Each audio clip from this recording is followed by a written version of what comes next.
ओम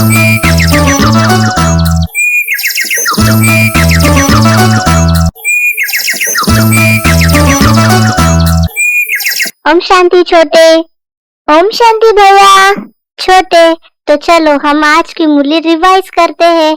आज बाबा ने बहुत सारी खुदाई खिदमतकार की बातें कही है, लेकिन शुरू में आज बाबा ने कहा कि तुम जब बच्चे यहाँ जब बैठते हैं तो सबको कहना कि शिव बाबा को याद करो। यह तो तुम बच्चे जानते हो ना, उनके मंदिर में भी जाते हो तो, लेकिन कईयों को ये पता ही नहीं है कि शिव बाबा कौन है सिवाय तुम बच्चों के। तो बाबा की याद सबको दिलानी है। या बेटे, कईयों का बुद्धि योग कहाँ भटकता रहेगा, इसलिए तुम्हारा फर्ज है याद दिलाना। भाइयों और बहनों, बाप को याद करो जिस बाप से वर्षा मिलता है।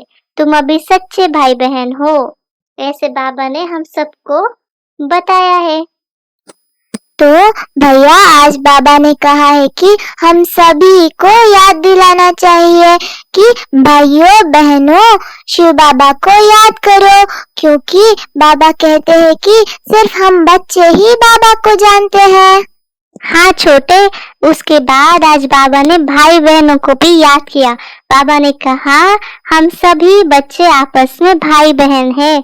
लोग तो दुनिया में सिर्फ मेल फीमेल है, इस वजह से भाई बहन कहते हैं। लेक्चर स्टार्ट करते हैं ना तो भी कहते ब्रदर एंड सिस्टर, लेकिन भाई बहन शरीर के नाते से कहते। लेकिन बाबा कह रहे यहाँ वो बात नहीं है, यहाँ तो आत्माओं को समझाया जाता है। रचयिता बाप को याद करो, तो इसमें फर्क है ना। भाई बहन अक्षर तो कॉमन है, लेकिन बाप बच्चों को समझाते हैं बाप को याद करो। तो हम प्रजापिता ब्रह्मा जो हमारा बाप है उसके बच्चे हैं, इसलिए हम भाई बहन हैं। तो बाप दादा दोनों कहते हैं बच्चे बाप को याद करो। तो भैया, आज बाबा ने पूरी मूल्य इसी पर चलाया है कि बाप को याद करो, बाप को याद करो, सभी को बाप की याद दिलाओ। कृष्ण के आगे, देवताओं के आगे जाकर माला फेरते रहते हैं भक्त लोग, और उन्हें ये भी नहीं पता है कि कृष्ण को, देवी देवताओं को यह राज्य किसने दिया और किसने सिखलाया। फिर कहते हैं जहाँ देखो वहाँ कृष्ण ही कृष्ण है। फिर ये कृष्ण और देवी देवता है, कहाँ से आए, किसने सिखाया, ये सब बाबा ही हमें सिखाते हैं। और लक्ष्मी नारायण का आपस में क्या संबंध है, ये भी सिर्फ बाबा ही निराकार आकर हमें समझाते हैं। आत्माएं भी निराकार है, शिव बाबा भी निराकार है।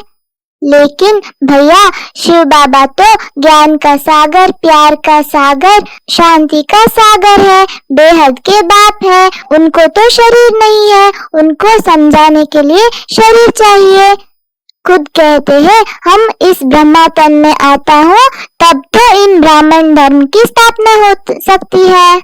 हाँ छोटे, आगे बाबा ने ये भी कहा तो बाप ब्राह्मण बच्चों को ही समझाते, दूसरे किसी को नहीं समझाते, बच्चों को ही समझाते। लेकिन ऐसे भी नहीं कि हम शिव बाबा के बच्चे हैं इसलिए भगवान है, नहीं।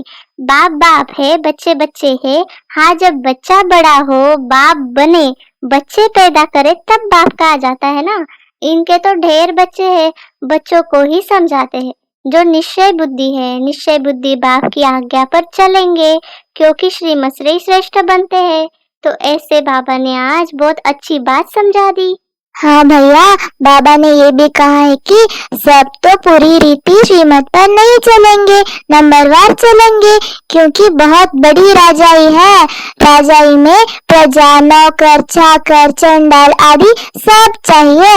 ऐसे चरण वालों का भी साक्षात्कार होता है कि हम आगे जाकर चंडाल फैमिली में जन्म लेंगे। चंडाल एक तो नहीं होंगे, उनकी भी फैमिली होता है। अरे भैया, क्या हम अच्छा पुरुषार्थ नहीं करेंगे, ऐसे वैसे व्यवहार करेंगे, श्रीमत पर नहीं चलेंगे, तो हम आगे जाकर चंडाल बनेंगे। मुझे तो नहीं बनना है। मैं आज से बहुत अच्छा व्यवहार करूंगा और चेक करूंगा कि मेरे व्यवहार में कुछ कमी तो नहीं है। तो छोटे, आज बाबा ने ये भी कहा श्रीमत पर हम श्रेष्ठ से श्रेष्ठ राजाई पद पाएंगे। फिर दूसरों को जब आप समान बनाए तब बाबा हमें कहेगा खुदाई खिदमतगार। तो किसको कुछ भी छिपा नहीं रह सकता है, आगे से सब मालूम पड़ेगा। इसको ही ज्ञान का प्रकाश कहा जाता है ना, ऐसे बाबा ने कहा। फिर आगे बाबा ने ये भी कहा कि बॉम्ब्स भी अंदर बनाते हैं, कोई भी चीज रखने के लिए थोड़ी बनाते हैं। तो पहले तलवार से लड़ाई चलती थी, फिर बंदूक बनाई काम में लाने के लिए, रखने के लिए नहीं। तो समझते हैं ना, इससे मौत होगा, ट्रायल की तो की होगी ना। जैसे बाबा ने उदाहरण याद किया है कि हिरोशिमा में एक बॉम्ब से कितने मरे थे, उसके बाद देखो फिर कितनी उन्नति की, कितने ढेर मकान बनाए। तो अब ऐसा विनाश नहीं होगा जो हॉस्पिटल में पड़े रहे, हॉस्पिटल आदि तो रहेंगे ही नहीं। इसलिए अर्थक्वेक आदि इकट्ठी होगी, कुदरती आपदाएं भी होगी, कोई रोक नहीं सकता। कहते भी है सब ईश्वर के हाथ में। अब तुम बच्चे समझते हो, विनाश तो होना ही है, अकाल पड़ना है, पानी नहीं मिलेगा, सो तुम तो जानते हो।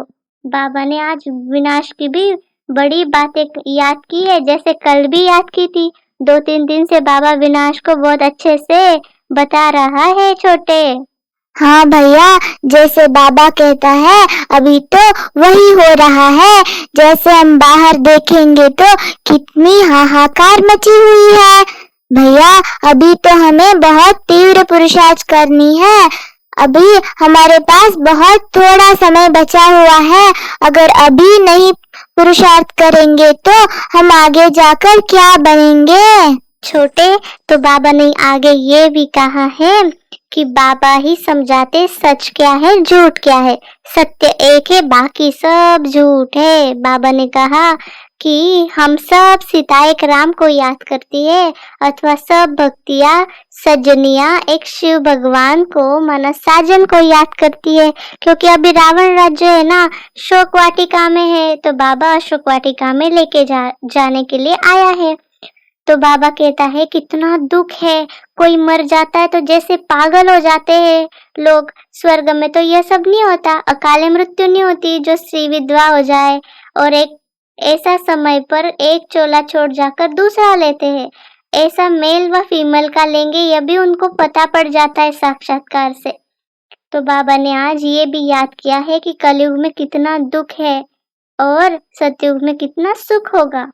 हाँ भैया, बाबा आज ये भी कह रहे हैं कि हम बच्चों को बहुत उल्लास रहना चाहिए कि हम कैसे मनुष्यों को रास्ता बताए जो उन्हें उनकी आत्मा खुश हो जाए। अपनों को रास्ता बताते हो, यह तुमने प्रजा बनाई है, बीज बोई है।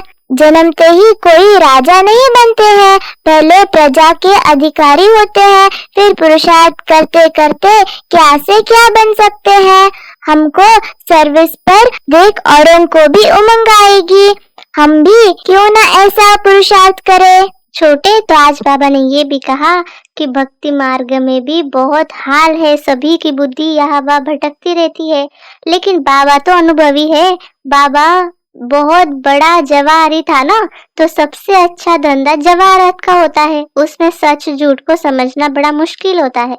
वैसे यहाँ भी बहुत सारे लोग हैं जो सच छिपा लेते हैं और झूठी झूठ चलाते हैं। तो बाबा ने कहा यह भी ड्रामा में नूंद है, सब एक्टर्स है ना ड्रामा में, तो कोई भी मोक्ष नहीं पा सकते, तो हमें विवेक से काम लेना चाहिए। तो बाबा ने अंत में ये भी कहा कि पिछाड़ी में बहुत दर्दनाक सीन होगी, दुखों से छूटने के लिए हमें बाप की श्रीमत पे चलना है। सर्विस में हमें बाबा का राइट हैंड बन के रहना है, तो हम बहुत खुश रहेंगे और सबको खुशी का रास्ता बताएंगे। आज बाबा ने हम सब बच्चों को वरदान दिया कि सदा मर्यादाओं की लकीर के अंदर रहने की केयर करने वाले ही मर्यादा पुरुषोत्तम बनते हैं। लास्ट में बाबा ने कहा कि सेवा की अति में नहीं जाओ, सेवा और स्वपुरुषार्थ दोनों का बैलेंस रखो। अच्छा, ओम शांति। आप सभी को ये छोटे बड़े की कॉन्वर्सेशन अच्छा लगा है तो लाइक, सब्सक्राइब और शेयर करना मत भूलिएगा। ओम शांति।